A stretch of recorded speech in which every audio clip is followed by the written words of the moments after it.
Türk ordusunun Güney Kıbrıs'taki saldırıları yoğunluğu nedir? Çünkü medyaya yansıyor, HPG bu konuda açıklamalar yapıyor, gazeteci arkadaşlarımızın aktardığı bilgiler var, yansıyan ve yansımayan bilgiler var. Sendeki toplam bilgi nedir? Yani örneğin bu son dönemlerde bir yoğunluk mu kazandı yoksa bir düşüş mü söz konusu? Evet, aslında saldırılar aralıklarla sürekli devam ede geldi. Yani bu HPG'nin açıklamalarında da yansıdı. Onun ötesinde bölgedeki basın yayın organlarında da sürekli bu tür haberler düştü Cahit. Yani bu kesintisiz oldu. Bazen dozajı yükseldi, bazen düştü süreçle birlikte ya da gelişmelerle birlikte. Ama süreklileşen bir şey var, bir saldırı durumu var. Kongrenin yapılmasından sonra, duyurulmasından sonra da bu böyle oldu. Şimdi son dönemlerde özellikle ZAP ve Metina taraflarına biraz Amedya bölgesine yakın coğrafyayı bilenler açısından söyleyelim. Biraz Amedya hattına Doğuk'tan Amedya'ya giderken ki o hata yakın yerlerde tabii medya savunma alanlarının başladığı alanlara, o bölgelere yönelik şeyler artmaya başladı. Saldırılar arttı. Aslında bir beklenti şuydu, özellikle son dönemlerde daha çok işte parlamentoda, Türkiye parlamentosunda komisyonlara oluşturulması, sürecin yeni bir ivme kazanması Temmuz'la birlikte bu tür şeyler tartışırken medya savunma alanlarına yönelik yeni saldırılar da gerçekleşti. Aslında sürekli buna dikkat çekiliyordu biliyorsunuz. Provokasyona açık şeyler. Bazıları yerel işte askeri birimlerle açıklasa da bana göre bu çok da yerinde bir değerlendirme değil. Çünkü sonuçta bir devlet ordusu, nizami bir ordu. Böyle açıklaması çok yerini bulmuyor ama dediğim gibi yani bu son bir hafta, iki hafta içerisinde özellikle bu tür haberler daha fazla gelmeye başladı. Bu da dikkat çekici. Bunun Peki arkasında ne var ZAP ve tabii Metina neden bu? değerlendirilebilir. Evet, ZAP ve Metina dedin çünkü belki bazı izleyicilerimiz bu konuda bilgi sahibi olmayabilir. Biraz açıklama istiyorum. Neden bu iki yer önemli, stratejik hem gerilla açısından hem de Türk ordusu açısından neden stratejik öneme sahip?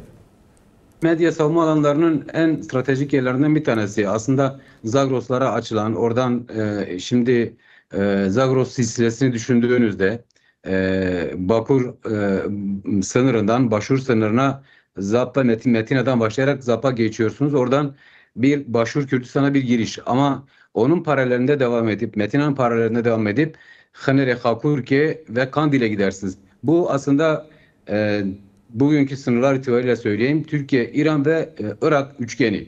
Şimdi bu hat tamamen medya savunma alanları, gerillanın denetiminde olan alanlar. Dolayısıyla ZAP ve Metina özellikle son kaç yıl çok görkemli direnişlerin, çatışmaların yaşandığı bir alan aynı zamanda. Yani medya savunma alanlarının gerillanın kendi direnişini en fazla yükselttiği, en fazla çatışmaların yaşandığı yerdi.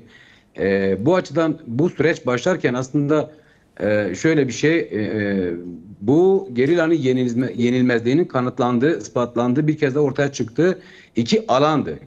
İki taraf da kendi açısından hem gerilla güçleri hem Türk devleti, Türk ordusu kendisi açısından çok stratejik görüyordu. Başur Kürdistan'a açılan kapı, Başur Kürdistan'ın da aslında değerlendirilirse belki çok daha uzun olur ama hem Başur Kürdistan'a Bakur'dan direkt giriş hem de oradan Başur ve Bakur hattı sınırı üzerinden Rojava tarafına, İran sınırına geçilen hat o anlamda çok stratejik.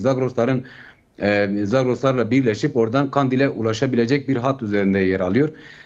Oranın kesilmesi de demek, oranın Türkiye açısından söylersek ZAP ve Metina'nın düşürülmesi demek, aslında gerillaya çok büyük darbe vurulması demek. Oradan Gare'ye geçiş yaşanır ki bu 30-40 kilometre Başur Kürdistan içine girmiş olur. Ama gerilla açısından baktığımız zaman buralardaki direniş yükseltildikçe, direniş büyüdükçe, yenilmezlik ortaya konuldukça Türk ordusuna da çok ciddi anlamda bir geri adım attırma operasyonlarını çöktürme eylem planı vardı hatırlarsanız. O kapsamda gelişen aslında saldırılar bunlar. Dolayısıyla bu saldırı dalgasının da tümden boşa çıkarılması demektir. Şimdi böyle bir kesişme noktası var ikisi açısından. Hem coğrafik anlamda önemi var. İşte hem Bakur ve Başur hem de Rojava coğrafyasını birleştiren alanlar. Ama aynı zamanda dediğim gibi bu mücadelenin taraflar açısından siyasal önemi de askeri önemi de o açıdan denkleme dahil edildiğinde son derece Metina ve ZAP açısından son derece önemli yerler, stratejik yerler diyebiliriz. Peki az önce bir şeye dikkat çektin, yani Rojava, Başur ve Bakur'un birleştiği nokta dedin. Türk ordusunun bu son 3-5 hafta içerisindeki hareketliği veya saldırısı İsrail-İran savaşıyla bir ilişkisi var mıdır? Yani Türk ordusu acaba bir pozisyon mu almak istedi Rojava'ya karşı? Şimdi savaş başladıktan sonra o alanlarda zaman zaman yeni hareketlenmelerin olduğu yönlü haberler geldi.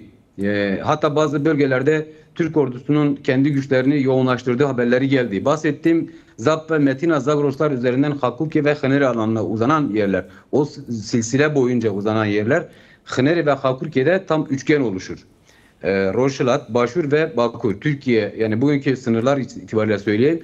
Türkiye, İran ve Irak sınırının kesiştiği alanlar Hıneri ve Hakurki. Dolayısıyla bu alanlara yönelik aslında bir hareketliliğin olduğu haberleri sıkça geldi. Biz kendimiz alanlara direkt gidemedik, savaş alanları. Fakat sürekli o yönlü bilgiler geldi. Özellikle Hıneri ve Hakurki alanlarına yönelik hareketliklerin olduğu. Hatta şunu da söyleyelim, bazı yayın organlarında yer aldı. Türk Devleti'nin Suriye'deki çetelerinin bir kısmını buralara aktarmaya çalıştığı, buralara yönelik bir hazırlık yaptığı söylendi. Şimdi tam da savaşın yaşandığı dönemde İran ve İsrail savaşının yaşandığı dönem. Dolayısıyla aslında tüm olasılıkları hesaplayarak kendince bir pozisyon alma durumu gelişmiş olabilir elbette. Evet. Çünkü buradan işte oluşabilecek, İran içerisinde yaşanabilecek yeni çalkantılar ya da yeni sarsılmalar rejim açısından olası işte içeride yaşanabilecek halk hareketler ya da rejimin düşmesi gibi bir durumla karşı karşıya kalındığında kendisini böyle bir pozisyona hazır tuttuğu, oradan gerektiğinde Rojlat içerisinde müdahale edebilecek bir pozisyonda tuttuğu yorumları, değerlendirmeleri aslında çokça yapıldı ki bence biraz da doğru yorumlardı, doğru analizlerdi.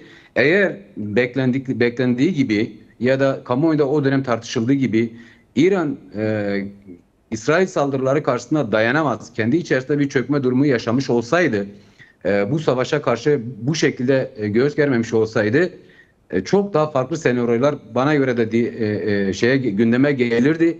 Bunun içerisinde kesinlikle Türk Devleti de o hatlar üzerinde, özellikle sınır hatları üzerinde kendi sınırına dönük de hem de Rojlat içerisine müdahale edebilecek bir pozisyonda güç bulundurmaya çalışıyordu. Evet. Şimdi tabii bütün bu karmaşa ve kriz ortamında Kürt tarafı yeni bir adım atmaya hazırlanıyor. Bugün Fırat Haber Ajansı'nda da Numedya 24'te de vardı. Bize de yansıyan bilgiler var. Büyük ihtimal sana da ulaşmış bilgiler var. Bu silahlanma meselesinde sembolik olarak da bir adım atmaya hazırlanıyor. Bu ne bekleniyor şu anda? Yani durum nedir? Yani bu silahlanma meselesi karşı taraf açısından ne anlama gelir? Yani silahsızlanmadan ziyade silahların devreden çıkarılması demek bence daha doğru. Savaşın durması, silahlı mücadelenin durması. Çünkü biz halen bir sürecin başındayız. Kürtler sürekli öz savunmadan da bahsediyor. Şimdi eğer Türkiye'de başlayan süreç, İmralı ile birlikte Önder Apo'nun girişimiyle başlayan süreç yürütülmek isteniyorsa, sürdürülmek isteniyorsa ve Türkiye'de gerçekten de demokratik bir toplum inşa edilmek isteniyorsa bunun gereklilikleri vardır. Atılması gereken adımları vardır. Gerila'nın sembolik olarak gelip bir açıklama yapması, sürece katılmaya hazır olduğunu, bunun için yasal demokratik düzenlemeler yapılması gerekir beyanında bulunması sürece ivme kazandırmaktır. Sürece PKK tarafından, Kürt Özgürlük Hareketi tarafından süreçte ne kadar samimi olduğunu bir şekilde ortaya koymaktır. Bunun somut adımıdır. Zaten PKK'nın feshedilmesi, ateşkesin yapılması ve ortam oluşursa, gerekli yasal ve hukuki düzenlemeler yapılırsa, sürecin bundan sonra demokratik siyasetle yürütülmesi yönlü alınmış kararlar vardı. Bu kararların Kürt cephesinde, Kürt Özgürlük Hareketi cephesinde bunun yeni bir aşamasını ifade eder. Eğer gerilla grupları ortam oluşur, gerekli adımlar atılır ve Türk Devleti de üzerine düşen bazı şeyleri yaparsa yakın dönemde böyle şeylerin gelişmesi muhtemel. Tarih veriliyor. Bazı medya organlarında tarihler de veriliyor. Bizim de ulaştığımız şeyler oluyor, kaynaklar oluyor, konuşuyoruz. Böyle bir hazırlık var. Böyle bir süreç başlayabilir ama bu sürecin başlaması dediğim gibi Türkiye'de bir dönemdir yürütülen bu tartışma sürecinde yepyeni bir aşama olur, yepyeni bir sayfa açılır.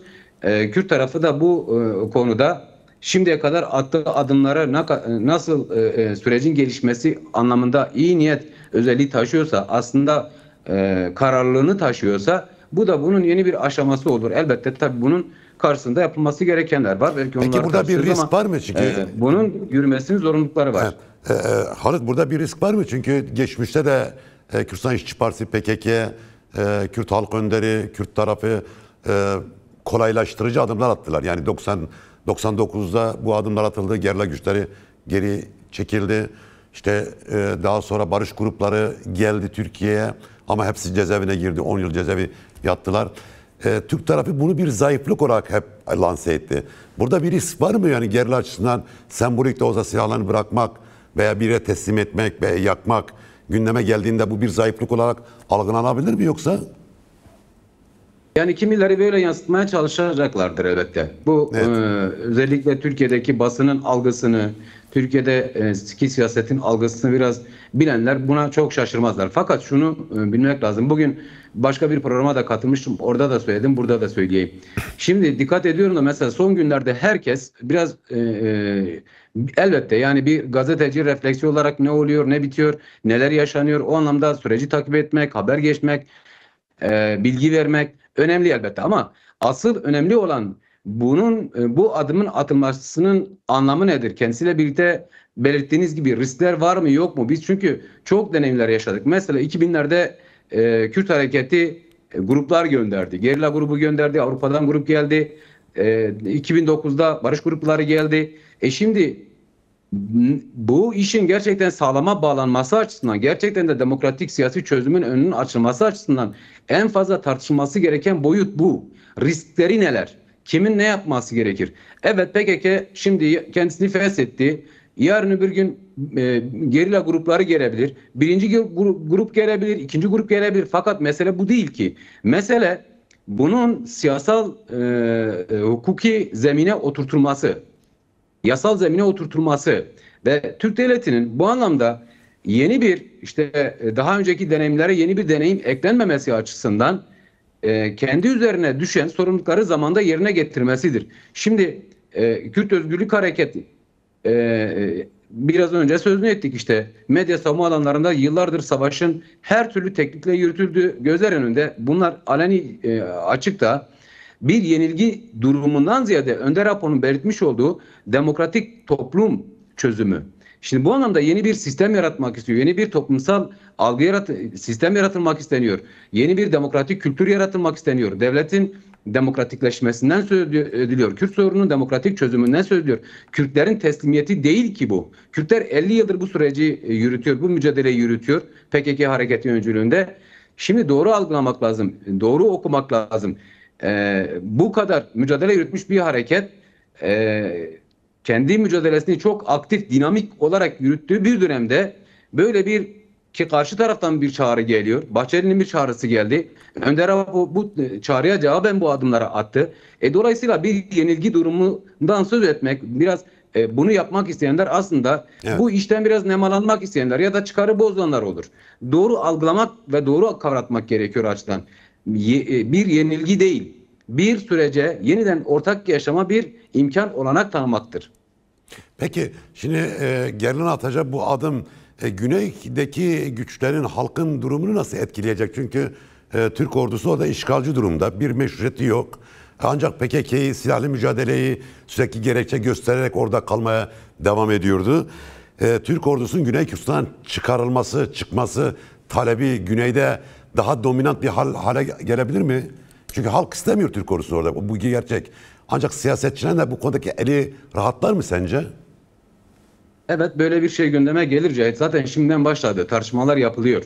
Güney halkı sürekli olarak ajanslara düşen haberler üzerinden olsun, dijital medya üzerinden olsun, siyasi partilerin yaptığı çalışmalar içerisinde olsun sürekli gündeme geliyor. Irak'ta da gündeme geliyor. Iraklı yetkililer de, aydınlar da, değişik toplumsal örgütler de sürekli olarak bunu dile getiriyorlar zaten. Böyle bir talep, böyle bir aslında hükümetin böyle bir çalışma yürütmesi, daha fazla baskı uygulaması açısından da Türk devletine kendisine yönelik de çağrılar var. Kendisine yönelik yapılan toplumsal baskı da var. Talep de çok yoğun.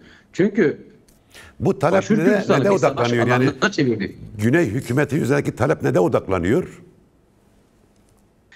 Güney hükümeti üzerine yoğunlaşan talep şu: PKK hareketi, Kürt Özgürlük Hareketi Türkiye ile bir demokratikleşme süreci yürütüyor. Bir sorunun çözülmesi yönünde bir çaba içerisinde. Bu sorun çözülmeye doğru gidiyorsa, bu sorun çözümü için görüşmeler yapılıyorsa, Türk ordusunun Başur Kürdistan'da mevcut durumda işgal ettiği yerlerde kalmasının hiçbir gerekçesi yoktur. Çünkü açıktan bir işgal gücüdür. Dolayısıyla bu işgal ettiği alanlardan mutlaka çıkarılması gerekiyor. Bunun için siyasi baskı yapılması gerekiyor. Bunun için diplomatik baskıların yapılması gerekir. Çünkü sadece Bakur Kürdistan'da insanlar göç etmek zorunda kalmadı ki, köylerini boşaltmak zorunda kalmadılar ki. Başur Kürdistan'da da aynısı yaşandı. Evet. Yapılan saldırılarda onlarca, yüzlerce insan katledildi. Direkt köyler hedef alındı, şehirler hedef alındı. Dolayısıyla Başur Kürdistan halkı da bu yönlü kendi siyasi partilerine, kendi hükümetine bu yönlü ciddi bir baskı yapıyor. Böyle bir tazyik durumu var. Talep var. Kendi doğal hakkı olan şeyi Türk devletine yönelik. Madem bu mesela bazı siyasetçiler değerlendiriyor. İşte hükümet Türkiye ile resmi ilişkiler içerisinde diplomasisi var. O zaman bu taleplerde bulunsun. Dolayısıyla Türk ordusu Başur Kürdistan'da işgal ettiği yerlerden bir an önce çekilsin talebi çok yoğundur. Evet. Peki 27 Şubat çağrısı Kürtler arasındaki ilişkilerde sence nasıl bir esnemeye ve de birlik konusunda nasıl bir sürecin başlamasına yol açıyor? Nasıl bir kapı aralıyor? Bunu Güney Kürdistan'da işte Rojava'da, Roşlat'ta nasıl hissediyoruz? Şimdi bazı partilerde, aslında birçok parti, belki de açıktan buna karşı çıkan olmadan, ama bazı partiler yaptıkları açıklamalarda özellikle sürecin kendilerine yüklediği sorumluluk gereği ne olursa olsun görev neyse yapmaya hazır olduklarını söylediler. Başka Kürdistan'da da mesela birçok çevre sürecin aslında Kürdistan'ın tümünde ciddi bir değişim süreci yaratacağını gayet iyi farkındalar. Başka Kürdistan'da da böyle, Rojava'da da böyle, elbette bu Rojava'da etkileyecektir. Kürt sorununun bu şekilde çözülmesi, Türkiye ile çözülmesi durumunda Kürtlerin birlik olması kaçınılmaz olarak kendisini dayatacaktır. Bunu bazı siyasi partiler de farkında. Bunu özellikle demokratik toplum örgütleri, aydınlar da farkında. Zaman zaman tartışmalar da yürütülüyor. Bu açıdan atılması gereken adımlar var. Zaten eğer Kürtler bazı uyarılar yapılıyor. Mesela özellikle aydın yazar kesimlerinden bu tür uyarılar zaman zaman yapılıyor. Kürtler gerçekten kendi statülerini bu tarihin bu kırılma noktasında Türkiye ile bir çözüm tartışması yapılırken kendi ulusal birliklerini yapmazlarsa, gerçekleştirmezlerse sürekli söylenen şey işte kendi eldeki kazanımlarını dahi kaybetmek gibi bir riskle karşı karşıya kalabilirler.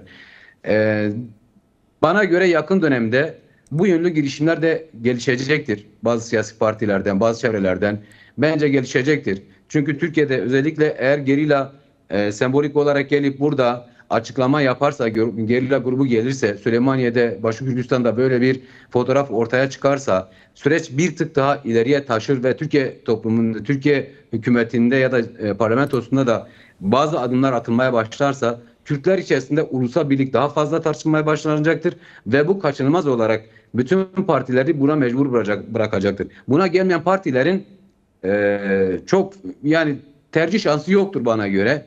Böyle bir dönem herkesi zorunlu kılacaktır.